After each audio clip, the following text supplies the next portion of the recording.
انہی چیزوں سے یہ لوگ متاثر ہوتے ہیں. حضرت جنید بغدادی رحمہ اللہ تعالیٰ کی خدمت میں ایک شخص آیا, بہت عرصہ رہا, پھر واپس جانے لگا مایوس ہو کے. انہوں نے کہا کیوں جا رہے ہیں؟ انہوں نے کہا میں تو سمجھتا تھا آپ بہت بڑے بزرگ ہیں, تو میں نے تو کوئی کرامت دیکھی نہیں, آپ کوئی گنجے کے سر پہ ہاتھ پھیرا ہو, بال اگائے ہوں, کسی کو پھونک لگائی ہو ٹھیک ہو گیا ہو. آپ تو ہماری طرح کے صبح پراٹھے کھاتے ہیں, انڈا کھاتے ہیں, اس کے بعد پھر اپنا عبادت کرتے ہیں یا جو بھی, تو ہماری طرح کے آدمی ہیں آپ, کچھ ہو ہی نہیں رہا.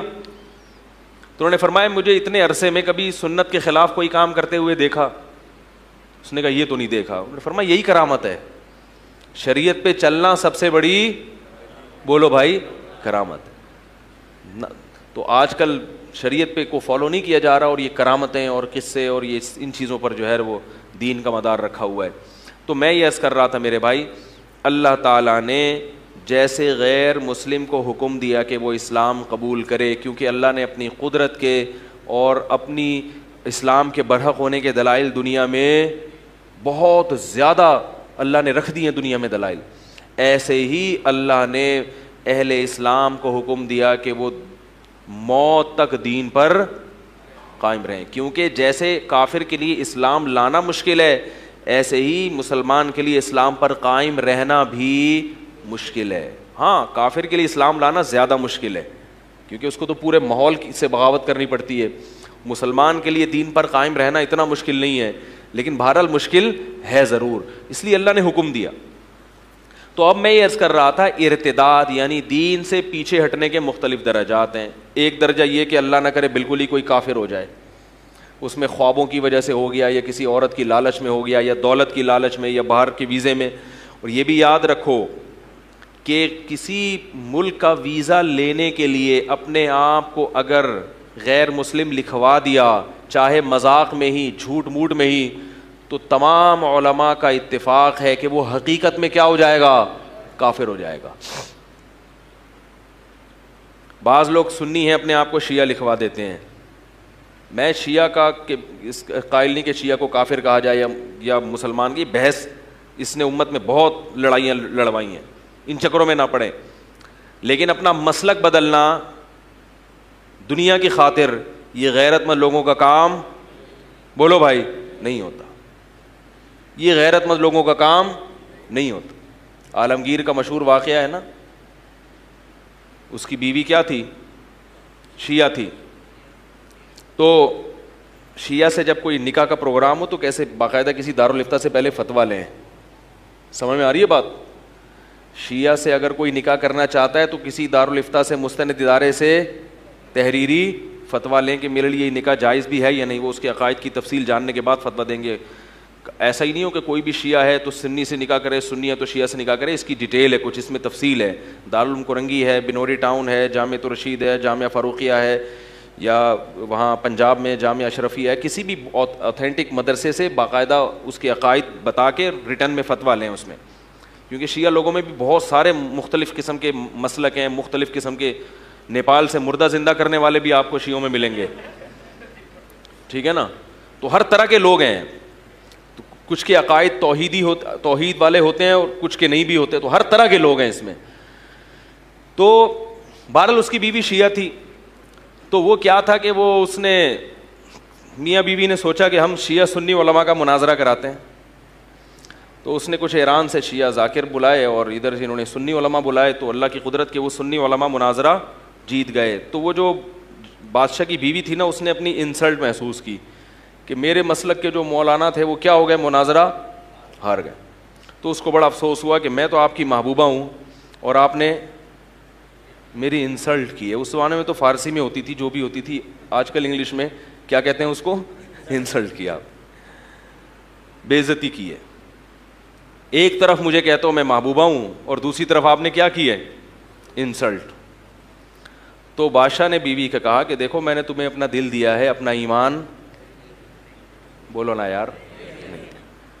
دیکھو اسلام میں عیسائی لڑکی سے نکاح کی بھی اجازت ہے, لیکن قرآن نے جہاں عیسائی عورت سے نکاح کی اجازت دی, نیچے اسی آیت میں کیا کہا قرآن میں, وَمَن يَكْفُرْ بِالْإِيمَانِ فَقَدْ حَبِطَ عَمَلُهُ, جو اپنا ایمان بیچ ڈالے گا اس کے اعمال میں برباد کر دوں گا اور آخرت میں اس کا کوئی حصہ نہیں ہوگا. اللہ نے بتا دیا کہ تمہیں عیسائی عورت سے نکاح کی اجازت دی جا رہی ہے, ایمان بیچنے کی اجازت بولو بھائی نہیں دی جا رہی.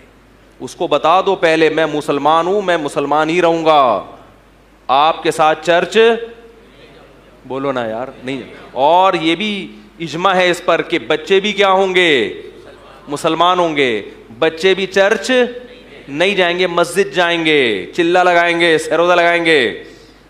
آپ وہ کیا ہے ان کے وہ جو مشہور پاپ ہے, نام ہی نہیں آتا یار این وقت پہ ذہن میں, جو ان کا وہاں بیٹھتے ہیں نا اٹلی میں, جو بھی ان کے بہرحال جو بھی پوپ ہیں, آپ پوپ کے بیان سنو گے, ہم مولانا طارق جمیل کے بیان سنیں گے.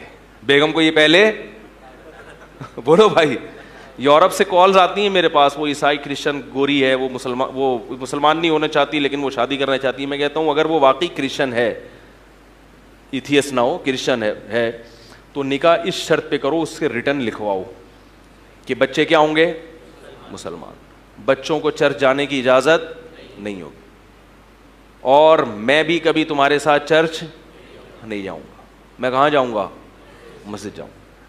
بعض غیر مسلم یہ کہتے ہیں کہ جب ہم تمہارے ساتھ مسجد جانے کے لیے تیار ہیں تو تم ہمارے ساتھ مندر جانے کے لیے تیار کیوں نہیں ہو. یعنی ہم تو اتنے لبرل ہیں, اتنے براڈ مائنڈیڈ ہیں, کیا خیال ہے بھائی, ہم تو تمہاری مذہبی رسومات میں شرکت بھی کر لیتے ہیں, تو تم کیوں نہیں کرتے.